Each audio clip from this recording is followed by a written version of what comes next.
Solve कीजिए। देखिए term one, term दो टर्म में हमारा सिस्टम डिवाइड हो गया है। एक है टर्म वन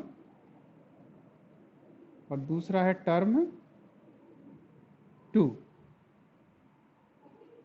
टर्म वन और टर्म टू समझ में आ गई। टर्म वन में हमारे पास दो चैप्टर हैं, matter in our surrounding and is matter around us pure. ठीक हो गई बात। तो ये वाला जो चैप्टर है ना, फर्स्ट चैप्टर, ये हमारे सिलेबस में नहीं है, एग्जाम के सिलेबस में नहीं है। बोलो।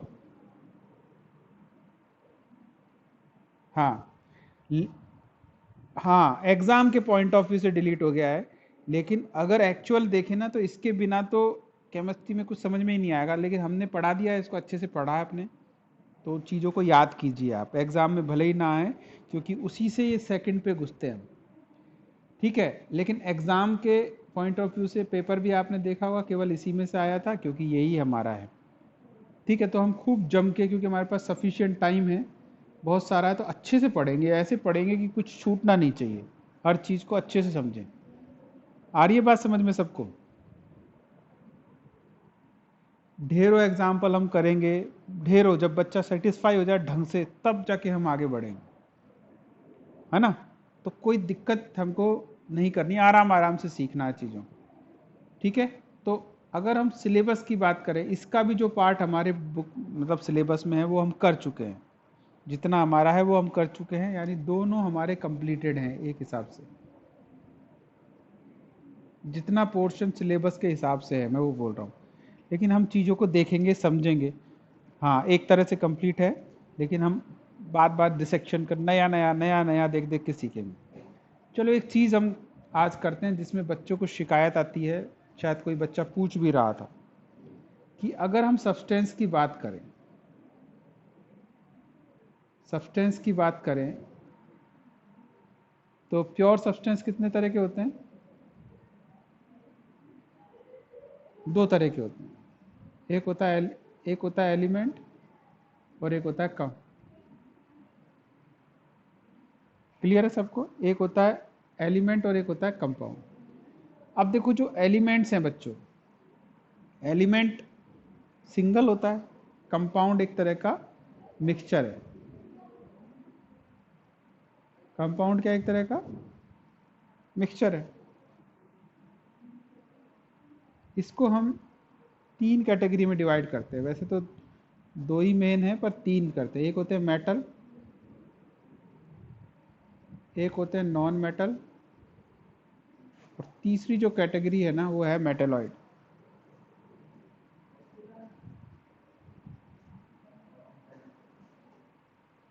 आ गई बात समझ में?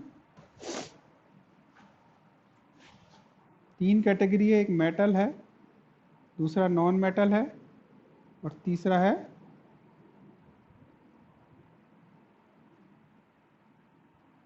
मेटेलॉइड्स। अब एक बच्चा शायद इसी तुम में से कोई पूछ रहा होगा कि सर मुझे पता नहीं चलता कौन मेटल है कौन नॉन मेटल है। बड़ा क्वेश्चन है, इसको हमको सीखना चाहिए, ये पहचान हमको आनी चाहिए। तो हम इसी पर कुछ डिस्कशन करते हैं कि कैसे पहचानें और कैसे फॉर्मूले लिखते हैं। ये चीज़ें हमको बहुत अच्छे से आनी चाहिए, है ना। इस चीज़ को हम बहुत तरीके से बढ़िया से सीखेंगे, और साथ ही साथ हमको ना एलिमेंट लर्न करने हैं बच्चों। हमारे पास सफिशिएंट टाइम है, तो हर क्लास में मैं बच्चों से सुनूंगा आपसे, आप याद कीजिए, 10-10, 15-15, 20-20 याद कीजिए। अगली क्लास में हर बच्चे को कम से कम 20 एलिमेंट सबको याद होना चाहिए। ठीक है, उससे अगली जब होगी उसमें +10 कर देना। जब भी आप हम मिलें तो 10 ऐड कर देना है। तो हार्डली 10 क्लासेस में हमारी पूरी टेबल हमको याद हो जाएगी। समझ में आ गया सबको?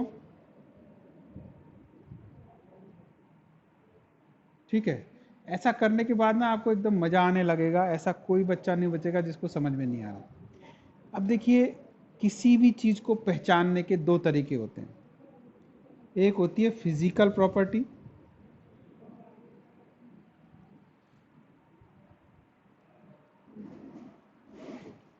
ठीक है, आप मार्क्स दे दिए हैं, चेक कर लो, तो मोबाइल में रखना भूल गया।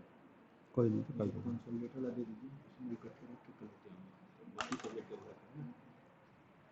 देखो इसमें कंसोलिडेटेड होगा, केमिस्ट्री की भी होगी इसमें लिस्ट ढूंढो। फिजिकल प्रॉपर्टीज और दूसरी होती है केमिकल प्रॉपर्टी।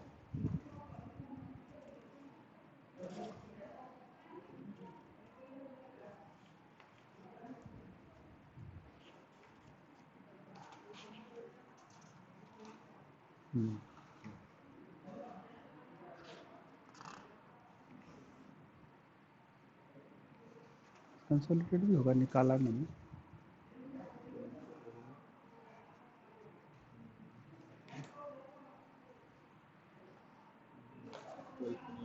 है यार, मैंने निकाला है किसी ने, पक्का है, मैंने खुद ने निकाला है ना, मुझे याद है। क्योंकि अब कोई दूसरा उठा लेगा वो अलग बात है, नहीं तो कोई बात नहीं। उसको खोलो, पीसी में एग्जाम 21-22 में कंसोलिडेटेड लिखा है, वैसे मैंने निकाला, इसमें देखो होगा पक्का। देखिए बच्चों, एक है फिजिकल प्रॉपर्टी, एक होती है केमिकल प्रॉपर्टी। फिजिकल प्रॉपर्टी किसको कहते हैं? जिसको हम फिजिकली देख पाते हैं। आवाज आ रही है? अच्छा बताओ, अब मुझे बताओ फिजिकल प्रॉपर्टीज क्या क्या होती है? बताओ फिजिकल प्रॉपर्टीज के नाम बताओ एक दो। अच्छा, और लस्ट्रस और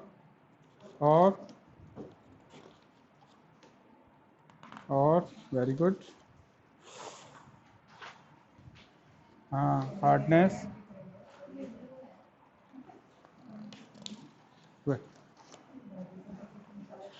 और बोलो, हाँ बोलो।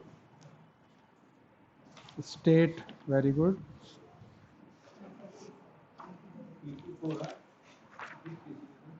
हाँ, दिस पीसी में एग्जाम, उसमें 21-22 और उसमें कंसोलिडेटेड का होगा। कलर, स्टेट, किसी चीज का स्टेट कैसा है, लिक्विड है, सॉलिड है, गैस है, ये उसकी फिजिकल प्रॉपर्टी। 21-22 देखना सर।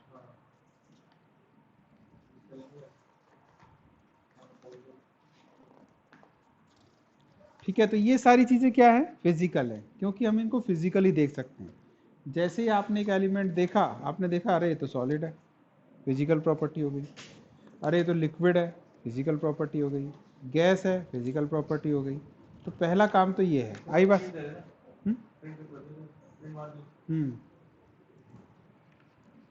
ठीक है बच्चों। और केमिकल प्रॉपर्टी क्या होती है? जब वही चीज, वही एलिमेंट, वही कंपाउंड किसी दूसरे केमिकल या एलिमेंट से रिएक्ट करता है, तब जाके वो क्या प्रोडक्ट दे रहा है, वो उसकी कहलाती है हमें केमिकल प्रॉपर्टी। आई बात समझ में?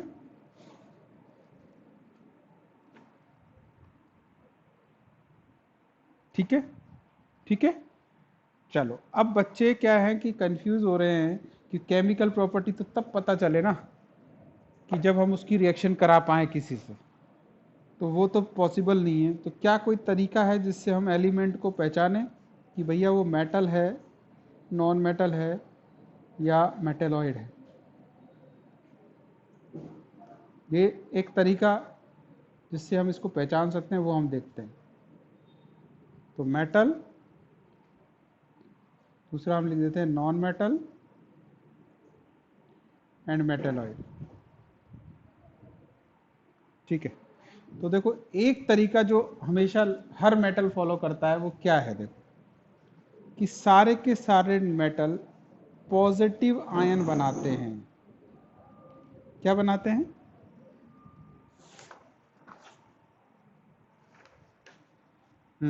पॉजिटिव आयन बनाते हैं। और सारे के सारे नॉन मेटल नेगेटिव आयन बनाते हैं। याद रहेगा? एक ही है वो। हाँ। और मेटेलॉइड क्या होते हैं? जो दूसरे मेटल के हिसाब से, दूसरे एलिमेंट के हिसाब से पॉजिटिव भी बना सकते हैं और नेगेटिव भी बना सकते हैं। आई बात समझ में? दोनों बना सकते हैं, ये डिपेंड करता है सिचुएशन पर। या ये ज़्यादातर जो होते हैं ना कोवलेंटली बॉन्डेड होते हैं, कोवलेंट बॉन्ड बनाते हैं, कि जरूरी नहीं है कि ये प्लस माइनस बनाए, ये क्या कर दे, शेयरिंग कर लें इलेक्ट्रॉन्स की। ठीक है, आई बात समझ में? घबराने की जरूरत नहीं है, सब चीज़ समझाई जाएंगी। नया कोई वर्ड आता है तो डरने की बिल्कुल भी जरूरत नहीं है। अब देखो कि मान लो हमें नहीं पता है कि कौन क्या है, ठीक है, आप सीधा सीधा, मैंने कई बार पहले भी शायद बताया होगा, नहीं बताया तो समझ लो, एलिमेंट्स को लर्न करना पहली जिम्मेदारी है हमें, कि हमें लर्न करना है कि कौन सा एलिमेंट, कितने एलिमेंट होते हैं, उनको सीरीज से याद कीजिए। जैसे फर्स्ट नंबर पर एटॉमिक नंबर के हिसाब से hydrogen, helium, lithium, beryllium, boron, carbon, जानते हो ना सब, ये याद करना है, ये आपकी जिम्मेदारी है। हाइड्रोजन लिख लिया, helium, lithium, beryllium, boron, carbon, nitrogen, oxygen, fluorine और नियॉन। स्क्रीन फिर अटक गया सर, ऐसा लग रहा है।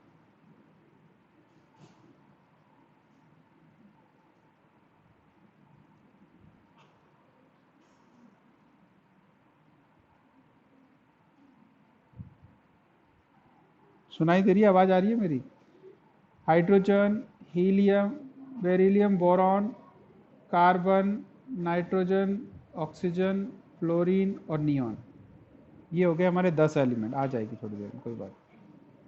उसके बाद 11 नंबर पे आएगा सोडियम, मैग्नीशियम, एल्युमिनियम,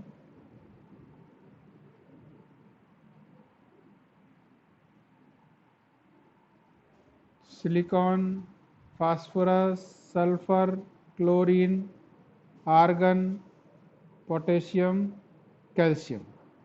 दिखा है ये सारा? चलो अब देखो, इसको ध्यान से, जो मैं बताने जा रहा हूँ ना उसको बहुत ध्यान से सुनना, समझना है, घबराने की कोई ज़रूरत नहीं है। ऐसा तरीका है कि आपको सबको समझ में आ जाएगा हमेशा के लिए, ठीक है? फिर आपके मन में कभी सवाल नहीं आएगा। ये तो याद करना पड़ेगा कि कौन क्या है, सीरियस और नाम तो याद करना ही पड़ेगा, उसका कोई इलाज नहीं। अब देखो, अब इनको थोड़ा सम्मान दे देते हैं, सबको एक एक सर्कल में बंद कर देते हैं। सर्कल क्यों बनाया? कि आफ्टर ऑल सारे के सारे एटम क्या होते हैं, स्फेरिकल।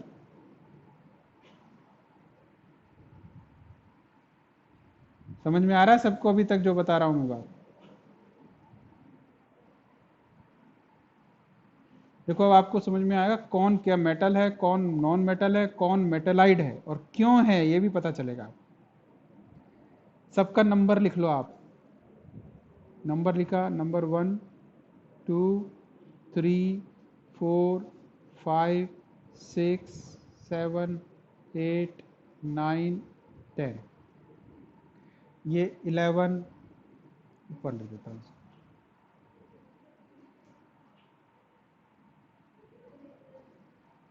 ये हो गया हमारा 11 12 13 14 15 16 17 18 19 और 20। इससे आगे तुम अप्लाई कर लेना, 20 तक सिखा देता हूँ। अब ये जो नंबर लिखा है ना, ये एक्चुअली नंबर है नंबर ऑफ प्रोटॉन का। किसका नंबर है? अच्छा, और सिस्टम में जितने प्रोटॉन होते हैं उतने ही क्या होते हैं, इलेक्ट्रॉन होते हैं। और होता ही है, किसी भी एटम के अंदर प्रोटॉन और इलेक्ट्रॉन सेम होता है। तो समझ में आ गया सबको कि इसके पास एक इलेक्ट्रॉन है, इसके पास 2 है, 3 है, 4 है, 5 है, 6 है, 7 है, 8 है, 9 है, 10 है। समझ में आ गया? इसी तरह इसके पास 11 है, 12 है, 13 है, 14 है, 15 है, 16 है, 17, 18, 19 और 20। समझ में आ गया सबको ये बात? अच्छा, अब क्या करना है, ध्यान से सुनिए अब बात को। आपको इनर्ट गैसेज जो है, इनर्ट गैसेज, उनको मार्क कर लेना है। एक हीलियम है,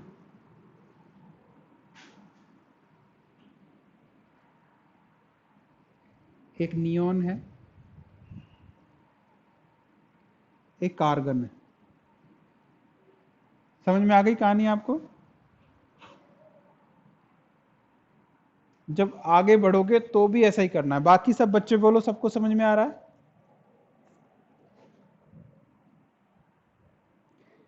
अरे सबको सीरियल में जमा कर दिया। अब सीरियल कहां से आया है? बनाया गया है कि एक नंबर इसका है, 2 नंबर इसका है, 3 नंबर इसका है। लिख लिया सबने इसको, नंबर को? यहां तक समझ में आ गया? सारा समझ में आ गया? ये सब लिखा है, टेबल होती है 1 नंबर। अब कैसे है ये भी कि प्रोटॉन का नंबर है, कि इसमें जिसमें एक प्रोटॉन है उसको नंबर 1 दिया है। बिकॉज क्या होता है कि number of proton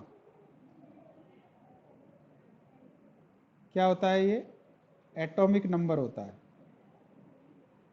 number of proton is the atomic number, ठीक है?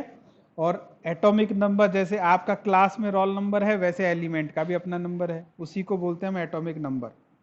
और इसी के सीक्वेंस में हमने सबको जमा दिया है। आ गई बात समझ में?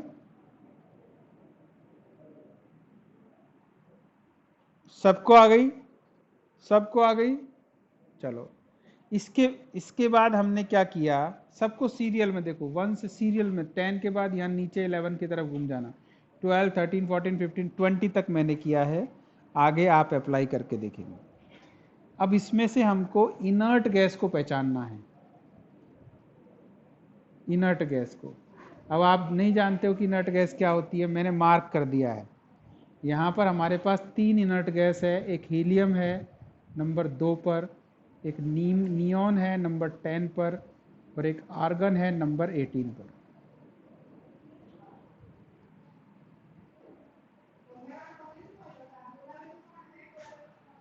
समझ में आई बात? अब देखो क्या होता है। इनर्ट का मतलब अनरिएक्टिव, या और अच्छा नंबर दे हमको, स्टेबल गैस। कि जो गैस अनरिएक्टिव है, जो गैस स्टेबल है, उसको हम बोलेंगे क्या? Inert gas. अच्छा, अब आपसे पूछा जाए आप बड़े होके क्या बनोगे, आप कोई कहेगा मैं सलमान खान बनूंगा, कोई कहेगा मैं सचिन तेंदुलकर जैसा बनूंगा, है कि नहीं है? या कोई साइंटिस्ट बनूंगा। क्यों? क्योंकि वो सक्सेसफुल है, वो स्टेबल है, उनकी लाइफ सेट है, उनके पास पैसे की कमी नहीं है, शोहरत की कमी नहीं है, कोई चीज़ कमी नहीं है। तो यहाँ पर भी जो हमारे बॉस हैं वो सब इनर्ट गैसेज है, समझ लो ध्यान से, जिनको हमने मार्क कर लिया है। अब देखो, यहाँ तो हम तो टीवी पे देख के कहते हैं तेंदुलकर जैसा बनना है, उसका जो पड़ोसी होगा वो तो पक्का सोचता होगा ना कि मैं भी ऐसा ही बन जाऊँ। आपके पड़ोस में कोई फेमस ऐसा कोई बंदा रहता है तो हमें लगता है ना कि हम भी ऐसे हो जाएं। अच्छा, तो बस यहाँ भी ये पड़ोस वाला कंसेप्ट लगाना है। कौन कौन है देखो, एक इसको मार्क किया है ऐसा, ये 2 नंबर और ये 3 नंबर। इन 3 को देख लो, ये बड़े पड़ोसी हैं आपकी कॉलोनी में, ये सबसे पैसे वाले होशियार जबरदस्त पड़ोसी हैं। अब इनके जो पड़ोसी हैं देखो, देखना डिस्टेंस वाइज, जो इसके पास होंगे वो इस जैसा बनने की कोशिश करेंगे, जो इसके पास होंगे वो इसके जैसा बनने की कोशिश करेंगे, जो इसके पास होंगे वो इसके जैसा बनने की कोशिश करेंगे। आई बात समझ में? समझ में आ गई ना बात? अच्छा, अब देखो बिल्कुल सही है। इसके पास कितना इलेक्ट्रॉन है बच्चों? 1 है। हाइड्रोजन के पास कितना है? क्या बनना, अब बच्चा ये क्या बनना चाहेगा? ये क्या बनना चाहता है? हीलियम बनना चाहेगा। अब आप एक बात समझ लो, कोई भी अगर एक इलेक्ट्रॉन, 1 या 2 इलेक्ट्रॉन ऐड करते हैं तो माइनस आयन बनता है, और माइनस का मतलब होता है वो नॉन मेटल है। अगर कोई माइनस ले रहा है तो वो नॉन मेटल होगा। अगर कोई इलेक्ट्रॉन छोड़ता है तो लेगा वो पॉजिटिव चार्ज, और वो क्या होगा, मेटल होगा, सॉरी हाँ मेटल। एक कैटेगरी ऐसी भी आएगी कि वो बीच में बेचारा इधर जाए, इधर अगर इनर्ट गैस की तरफ जाए, एक तरफ जाएगा तो मेटल बनेगा और दूसरी तरफ जाएगा तो नॉन मेटल बनेगा, दोनों चांसेस बराबर होंगे उसके। तो वो क्या कहेगा, मैं कहीं नहीं जा रहा, मैं यहीं रहूंगा, वो मेटेलॉइड होगा। आ गई बात समझ में? अब देखो फटाफट तुम खुद ही करोगे। सुनो सुनो, पहले सुनो, तरीका बताया है, उससे पहले सीखो, उसके बाद मैंने कहा ना केमिस्ट्री में एक्सेप्शन भरे पड़े। देखिए हाइड्रोजन एक अलग टाइप का एलिमेंट है, सबसे छोटा है, जो सबसे छोटा होता है वो सबसे नॉटी होता है। इसका जो एक्चुअल बिहेवियर है अभी तक स्टिल कंफ्यूज्ड। आप टेबल भी देखोगे तो इसको सबसे ऊपर एक साइड में रखा है, और वो भी पूरी तरह से जस्टिफाइड नहीं है। तो हाइड्रोजन के केस में आप देखिएगा ये एज पर रिक्वायरमेंट काम करता है, कभी कभी ये प्लस भी बनाएगा और कभी कभी ये माइनस भी बनाएगा। सुन लिया सब बच्चों ने? देखो वजह क्या है, जब एक लेगा, एक इलेक्ट्रॉन लेगा तो ये H माइनस बनेगा, तो हीलियम जैसा हो गया, है ना। और जब ये एक छोड़ेगा तो इसके पास इलेक्ट्रॉन ही नहीं रहे, तो ये स्टेबल न्यूक्लियस हो गया, खाली न्यूक्लियस बचा, देखो। तो ये दोनों काम कर सकता है। ये H प्लस प्रोटॉन की फॉर्म में, इसको इसीलिए प्रोटॉन बोलते हैं, आपको याद हो तो। H प्लस को क्या बोलते हैं? प्रोटॉन इसीलिए बोलते हैं कि वहां कोई इलेक्ट्रॉन नहीं होता, केवल प्रोटॉन बचता है। ठीक है बच्चों, सबको समझ में आ रहा है? अच्छा, तो हाइड्रोजन की कहानी समझ में आ गई कि ये प्लस और माइनस दोनों हो सकता है, इसको हम मेटल नॉन मेटल में नहीं बांट सकते। अब देखो लिथियम को देखो, अब लिथियम, हीलियम बनेगा, हीलियम बनना आसान है इसके लिए या नियोन बनना आसान है, बताओ कैसे बनेगा? अगर ये एक इलेक्ट्रॉन छोड़ दे तो, और छोड़ देगा तो क्या बनेगा, इस पे क्या चार्ज आएगा, जितने इलेक्ट्रॉन छोड़ेगा वैसा चार्ज आएगा। इस पे आ गया +1 चार्ज, 3 में से एक गया, क्या बन गया, 2, +1 चार्ज। अच्छा, बेरिलियम का बताओ? बिल्कुल सही। बोरॉन का बताओ? कार्बन का बताओ? अंधेरे में तीर ना मारो, अब देखो ध्यान से, सुनो सुनो सुनो। अब देखो कार्बन के पास केस क्या है, 1 2 3 4, 4 नंबर पे लेफ्ट चलेगा तो हीलियम है, 1 2 3 4 राइट चलेगा तो क्या है, नियोन है। तो ये प्लस और माइनस के चक्कर में पड़ता नहीं है, वैसे कभी कभी प्लस भी बनाता है, दोनों बनाता है, +4 भी बनाता है, -4 भी बनाता है। और एक तीसरा तरीका ये है, ये कोवलेंट बॉन्ड बनाता है। क्या बनाता है? शेयरिंग करता है। याद रख लेना इसको, अब ये क्या होती है ये भी हम सिखाएंगे आपको। आई बात समझ में?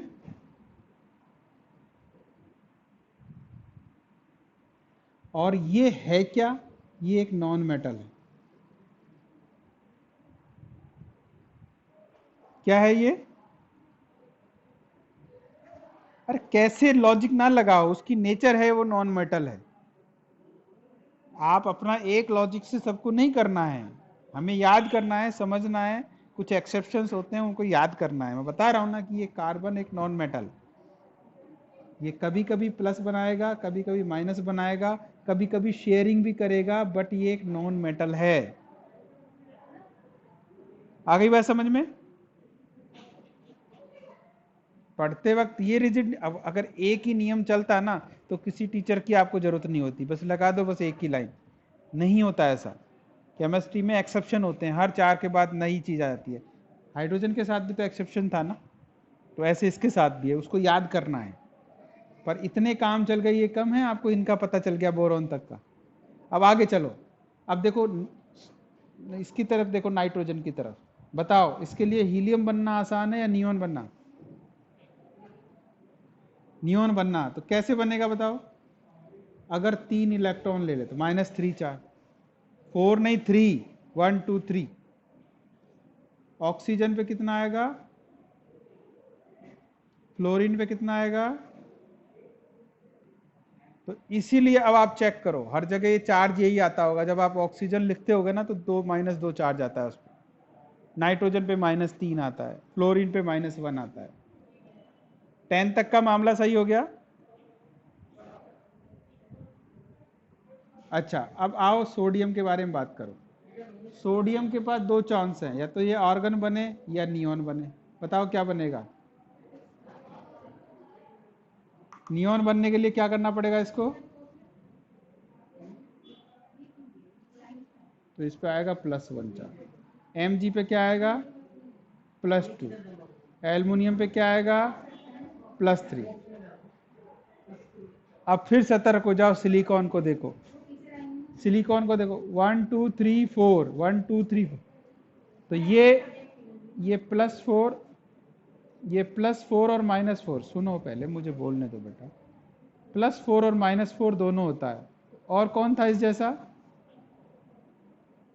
तो ये, अब सुनो, ये दोनों की प्रॉपर्टी सेम होती है। सेम का मतलब सिमिलर होती है। इन दोनों की प्रॉपर्टी सिमिलर होती है। अब कोवलेंट बना सकता है ये, इसको मेटलॉइड की कैटेगरी में रखते हैं। ठीक है। अब सुनो एक बात ध्यान से, कि देखो हमारी जो बॉडी है, लिविंग की जो बॉडी होती है, वो मेनली कार्बन से बनी होती है कि नहीं? अब मेडिकल साइंस में आपने कभी देखा होगा, कभी कभी लोगों को एक्सीडेंट हो जाते हैं या किसी बीमारी से कोई ऑर्गन खराब हो जाता है, तो हम उसकी जगह उसको आर्टिफिशियल ऑर्गन लगाते हैं। सुना है कभी आपने? हाँ, 2 तरीके होते हैं। जिस ऑर्गन को आर्टिफिशियली नहीं लगाया जा सकता, वो डोनेशन से लिया जाता है। जैसे हार्ट हो गया, किडनी हो गई, ये डोनेट की जाती है, कि आपको एक डोनर चाहिए, उससे ले लेते हैं। लेकिन कुछ छोटे ऑर्गन होते हैं जिनको आर्टिफिशियली यानी पॉलीमर से बनाकर लिया जा सकता है। जैसे पेस मेकर हो गया। क्या हो गया? एक पेस मेकर होता है हार्ट पे। तो पेस मेकर जो होता है ना, अब किसका बनाया जाए? कार्बन का तो बना नहीं सकते, वो किसका बनाते हैं हम? सिलिकॉन का। तो जितने भी आर्टिफिशियल ऑर्गन्स होते हैं ना, इसकी इस प्रॉपर्टी की वजह से, क्योंकि ये किस जैसा है? कार्बन जैसा। आर्टिफिशियल ऑर्गन बनाने में काम आता है। ठीक है, अब फास्फोरस की बात करो, जल्दी बताओ। अब एक चीज, अब सुनो सुनो, इस पे देखो दोनों चांस हैं। अब ये इसकी प्रॉपर्टी अलग, ये -3 और 5 दोनों रखता है। ये दोनों तरह की वैलेंसी शो करता है, 3 और 5। अब ये याद कर लो, ये जरूरी नहीं है कि एक ही, ये ट्रिक है याद करने की, सब पे नहीं काम करती है ट्रिक। कि आपको देखो क्या क्या मिलेगा। जब आप फास्फोरस के कंपाउंड पढ़ोगे तो आप देखोगे PCl3 होता है। इसका मतलब फास्फोरस +3 है। लेकिन आप ये भी देखोगे कि PCl5 भी होता है। तो ये कब होगा? जब इसकी वैलेंसी 5 होगी। आ गई बात समझ में? अब देखो इसके पास सल्फर पे आइए। सल्फर के पास क्या है? अगर 2 ले ले तो आर्गन बन जाए तो क्या होगा? -2। क्लोरीन पे क्या होगा? पोटेशियम पे क्या होगा? कैल्शियम पे क्या होगा? अब देखो, अब जितने भी पॉजिटिव हैं, एक्सेप्शन कौन कौन सा है? कार्बन है, सिलिकॉन है, नहीं फास्फोरस को भी हम नॉन मेटल ही बोलेंगे। कार्बन और सिलिकॉन को छोड़कर ये एक्सेप्शन है। कार्बन है नॉन मेटल, और क्या नाम था, सिलिकॉन है इसको हम मेटेलॉइड ही मानते हैं। इसके अलावा all positive charge, all positive charge वाले मेटल हैं। एक और एक्सेप्शन हमने बताया था हाइड्रोजन का। And all negative charge species क्या है? Non metal. अब बोलो, जिसको भी ये कंफ्यूजन था, कुछ क्लियर हुआ? तो ऐसे हम आगे वालों को भी निकाल सकते हैं। एक्चुअली देखा जाए तो हमको याद ही करना होता है, लेकिन इस तरह से हम इसको ट्रिक कर सकते हैं। समझ में आ गया सबको? चलिए, तो बस आज के लिए काफ़ी है। ट्राई कीजिए।